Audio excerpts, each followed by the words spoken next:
Hola, ¿qué tal? Soy Dani Mantilla y estamos aquí en Kinótico, en un espacio posible gracias al apoyo de ICEX España Exportación e Inversiones y financiado por Unión Europea, Next Generation, Plan de Recuperación, Gobierno de España. En este set estamos entrevistando a talento nacional e internacional en colaboración con Fred Film Radio y hoy tenemos con nosotros a Edward Berger, el director de Cónclave, que compite por la Concha de Oro y también de una película ganadora de 4 Oscars como Sin novedad en el frente. Hello, Edward.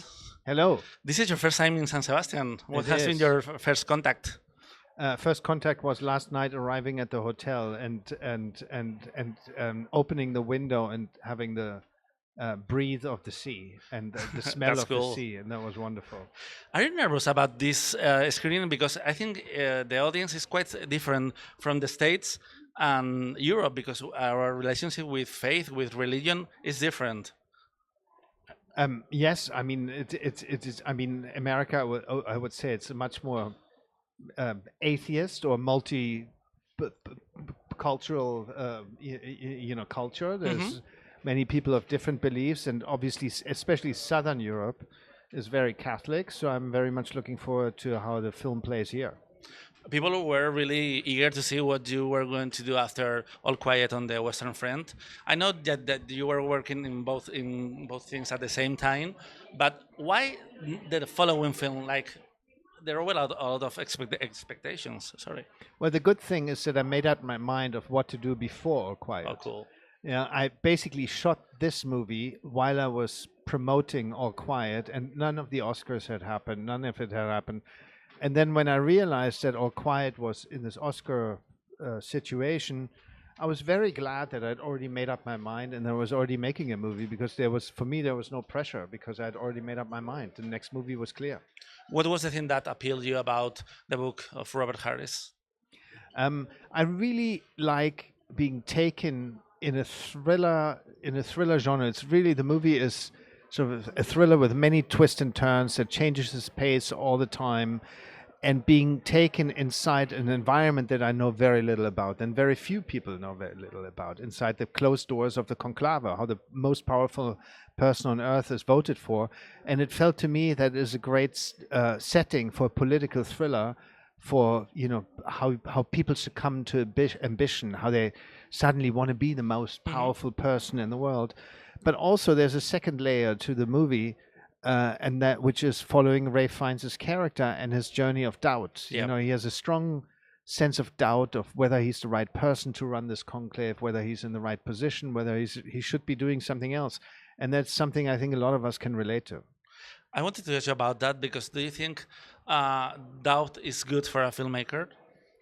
I have it all the time, so I don't know if it's good, but I'm driven by doubt. I constantly ask myself, from details like, is the camera in the right position?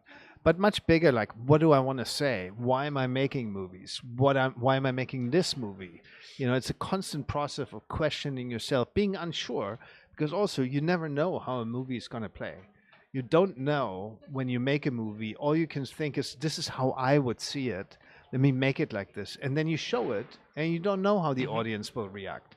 And that's the true miracle of movie making. On the day of the premiere if the movie works or not. And that process inherently for me has to be sort of, hand in hand with doubt, of questioning it. You were saying that you know it in the moment of the premiere. I wanted to ask you, when did you realize how big the phenomenon with All Quiet in the Western Front was, really? Because there were like a little bit of signs with the BAFTA shortlist, the Oscar shortlist. When did you realize that the film had touched a nerve? Well, All Quiet, first of all, it really, I don't know if I ever realized, or if I still don't realize it really, I don't think of it that way, but I think of it as a movie that I had a real reason to make. I really wanted to tell a story, and I really wanted to tell a story from a perspective and from a side that I don't think has been seen that many times. And so I think it felt like, from screening to screening, it was actually very healthy with All Quiet. We started the movie in Toronto. It was a quiet premiere, kind of under the radar, because there were much bigger movies to the left and right. There's Steven Spielberg showing a movie on the left and Harry Styles showing a movie on the right. Which movie do you think they're going to go to? Mine? No, they're going to see their movie. And those movies have a much bigger premiere. And so from festival to festival, from screening to screening, you felt All Quiet gaining a momentum, sort of a sense of getting more and more fans and people more and more liking, and so it was a really wonderful experience to see that movie grow naturally. What was the biggest challenge with Conclave? Maybe shooting like in one set, basically, doing your first movie in English because you had done television, but I think not a feature. What was the the most challenging? I never think of English or German or somehow that feels like language is the same to me, and you get it, you get the feeling. I would love to make a movie in Spanish, because you still get the sense of the emotion, and it's not so important if you understand every word or so. But obviously, I'm much more comfortable in English than in Spanish or any other language. But so I never worried about that. It was more, let's say, you pointed at it, the confinement of the it's good that if it feels like one location, but we had many locations. It's like a big puzzle piece creating one big location, but through very small many others. And so I was I worked through that and try to make that feel coherent. But also I think the biggest challenge was trusting, to keep the trust in the script, because usually my movies have very little dialogue. Like All Quiet has very little dialogue, and this movie is driven by dialogue. And I remember reading the script for the first time and thinking about it and being fascinated by the words. But then you keep shooting it, and it takes months and months, and you keep shooting the words, and at some point you think like, is this enough? So there was a big challenge to keep trusting those words. Lawrence was an Italian character in the book. Why did you decide to change it? It was a star system thing, maybe? It was casting. It's basically which actor in the world is the best to play this role. And for me, that was Ralph. And then I don't believe in Ralph playing an Italian man. He's just English, and he should play an Englishman. So we changed that role too. If it had been a Spanish actor or a Portuguese actor, or the character would be Portuguese, that adaptation, or a Mexican character, or wherever that person is from, I wanted to have that true nationality. What did it feel to direct Rossellini, Lithgow, Tucci, Fiennes? Well, it's obviously a great gift to get the enthusiasm of these actors to play these roles, and it was important that they all feel very different, that they're all, Tucci is very different from Fiennes, and Lithgow they all played such different roles, and Castellitto is an Italian actor who's the opposite of Ralph Fiennes, and then to have a woman also at the heart of it, because she plays a big role in the sort of at the core of the movie, and who has, again, very little lines and needed to be present without saying much. And that felt like Isabella is such an excellent addition to round out the cast. And she has like an amazing scene that in my screen people uploaded. So oh, great! Yes, really? Yes, oh, yes. fantastic. And it was a small screen because it was before the festival, but yeah, people reacted to that moment. I wanted to ask you. We're not going to disclose it because it's quite powerful, and people were talking about before the release of the film. The ending is going to give a lot to talk about. Did you ever consider to change that, or that was something that had to be in Conclave? Well, the film is based on a book, and this ending is sort of, not really, but sort of like this in the book. And to change that ending, you really have to have a strong reason to change it. And for me, it worked and was interesting because also the movie is about the power dynamics in the oldest patriarchy in the world, in the Catholic Church. There's literally no women in that organization. And to somehow burst that open with a movie and say the future might be different was interesting to me. I wanted to ask you about the score, the music by Volker Bertelmann. Have I said it right? Perfect. Okay, because it's like a very important aspect of the film. It helps you to stay like tense all the time. Oh, good. Then How it was works, designing that with him? We looked for a long time. We did also the score for All Quiet together, Yeah, and that was much he won quicker. the Oscar. Yeah, he won the Oscar. It was wonderful. That was a much quicker process. We somehow found it right away. With this movie, it was a much longer journey, and the music is so important to determine the tone. And eventually, we finally, just like 3 weeks before I finished the edit, we finally found like a few core pieces, and that just fell into place for me. It's a mixture between tension, between keeping the audience alert, between surprising them, and between, I always like if there's a dichotomy between sound and image, if there's some kind of dialogue, and the music sometimes just goes against the images, just sort of, again, bursts it open and surprises you, And what attacks about you in a yeah, way. yeah? What about the tone? Because it's a film that could have been told in many ways, like more serious, more distant. But I think you guys want to have fun in a way. Also, how was setting the right tone for this story? It also took a while. It's the editing, you need to, you can influence the movie in different ways, and just felt, to have such a somber, theoretically somber subject matter like Catholics and election could be very dry. And just to make it interesting and consumable for an audience, and I'm making this movie for the audience go see it. It's difficult out there. People don't go to the cinemas, Yeah. and we want them to go to the cinemas. And part of the cinema is it's a show. The curtain opens, and we take them into a world where it's different. And so, to have it be entertaining is not the worst thing in the world. It gave me a 90s vibe in a good way because it's a kind of cinema that it's not done anymore within the studio system, at least. And I love that throwback. I Oh, have to great. say. Yeah. Good. Yeah. Well, Are that's you why re- I grew up with 90s Yeah. films. Yeah. Are you ready for another Oscar season? Because the film appears in a lot of trades, predictions. Well, those are predictions. It's a long road. Yeah. Doesn't mean anything. Let the audience discover the film. Let the movie be successful at the box office. That's the main thing right now, to look at the next step. And I just want people to go see it, and all the distributors who helped us make the movie, be proud and be also thankful that they, that they get their money back, and that and especially have audiences enjoy it. And then whatever comes after that, we'll see. It's like a step later in the fall, maybe. And what did you learn of your previous experience? Because I think it has to be wild for an European filmmaker. What did I learn from From the Oscar season? Yeah. Well, you know what? Interestingly enough, I couldn't really think about it that much because I was shooting Cónclave at the time. I was literally shooting Cónclave till March 10th of 2023, and on March 13th we had the Oscars.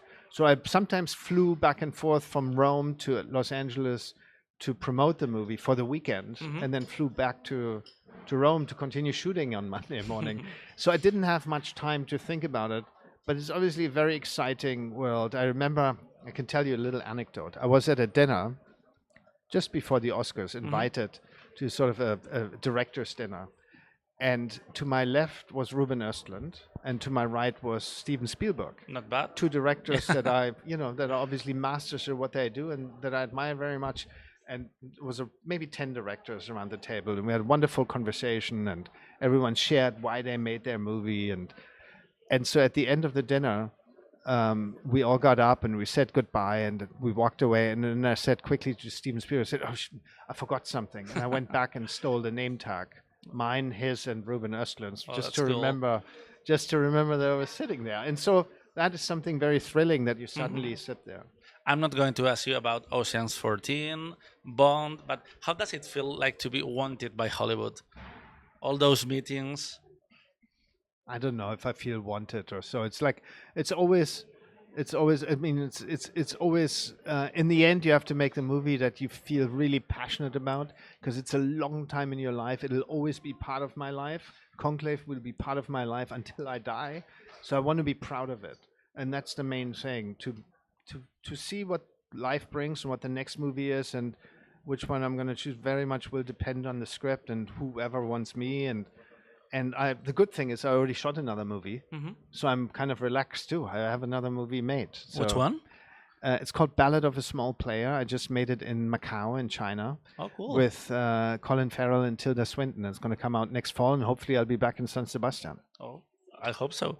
And I wanted to ask you about the German cinema, because I feel that we don't get to see so many films from Germany, but you guys have like a good track record outside of the country. I'm thinking Teacher's Lounge, your film. Why do you feel that is? Because it's the same thing with Denmark. It's a small country in that case, but they travel a lot.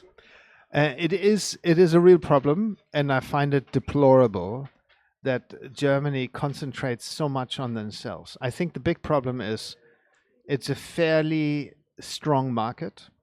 It is Switzerland, Austria, Germany. They all speak one language. I mean, you could say the same thing of Spanish, right? It's a very big market. Yeah. But but Spanish is the good thing. It's so international. Germany is tiny. You know, Germany is a small country in a big world, but the market is big enough that you can that people seem to be content just to produce for Germany. And it almost doesn't need to travel. Danish movies need to travel because it's so small. You need to be able to reach a global audience, and they do that beautifully. Any country around Germany, Belgium, even Holland, Poland, seem to be making more international films than Germany. And so I think we really, and the other thing is the system, the funding system is very, very antiquated, and we're not funding visionaries. We're funding commercial filmmakers that succeed at the box office. And I'm not sure if a visionary like Pedro Almodovar would have a breakthrough in Germany today, because he would be marginalized. You'd go like, oh, this is an odd movie. And so I think that to be open like that needs to arrive in German filmmaking, you know, in the community and in the politics of it. It's funny because the director for Teacher's Lounge told me something like that it was a big country, but it was like to focus on commercial cinema. Yeah. Yep. One last question. I could do a bit more, but do you think? How do you think the Vatican is going to respond to this film, to Cónclave? I think they're just going to be silent, and they're all going to watch the movie. I'm 100% sure. Every cardinal that I met said me, "Oh, we're going to watch your film," and we're going to comment it in private. But they're not going to. They're probably going to gossip amongst each other. Say, "Did you see that? That was terrible," or "I liked it," or whatever they're going to say. But they're not going to say anything in public. So I think it's going to be fine. And it's just also funny that the film is going to open at the same time that we're living an American election. Do you think it's going to affect the film in any way? Maybe the way it's discussed. I mean, obviously we didn't plan it, you know. It's like it just happens to be at the same time, because we developed this movie for years and years and years. You can never know when it's done. So now it's sort of a coincidence that it's in time with the election. But anyway, the movie is a more universal or global story. It could take place in politics. It could take place in the church. It could take place in, you know, a big internet company or wherever it is. It happens all the time that people want the top job, and they're going to be ruthless to their neighbor to cut them down. Our friends from filming would like to know, who are you thankful for in your relationship with cinema? Maybe a filmmaker, a film, an actor, and why? That's a great question. I keep changing it. I keep changing the answer if I ever have one definitive, and it's always very much dependent on my daily state of mind. But I would say Francis Ford Coppola is the one that inspired me most, because I saw Apocalypse Now when I was 18 or 19. I was living in Paris. I was working there, selling T-shirts at rock concerts. I lived above a cinema. And I found out that there's a cinema, because it was very small, because I kept hearing the Once Upon a Time in the West soundtrack. So I went downstairs and then said Apocalypse Now next week, and I went to go see it, and I hadn't seen it, and it really blew my mind, because it was a different type of movie. It was surreal. It wasn't a real story. It was sort of more focused on, or more the idea of it was much more poetic than a plot. It wasn't driven by plot. It was more driven by poetry and surrealism, and I actually left the movie and I hadn't understood it. And that's what I loved, and I wanted to go back to try to understand it. And the beauty of the movie is actually, it's not graspable. It's too big to be understood. And that is something, and also he's a courageous person who just makes whatever he wants to make, and it's a real, trailblazer. Have you seen Megalopolis? I haven't seen it yet. It's going to be shown here in San Sebastián in a few days. I'll go see it. If you're here, I'll go see watch it. I met him in Toronto, and cool. and I just asked him a couple of questions, and I thought that was a really nice meeting. Thank you very much. Thank you so much. And good luck today with the premiere. Thank you. Ya sabéis que podéis ver Cónclave estos días en San Sebastián, en diciembre en los cines españoles, y seguimos aquí con más entrevistas en kinótico.es, la primera con K, la segunda con C. Gracias.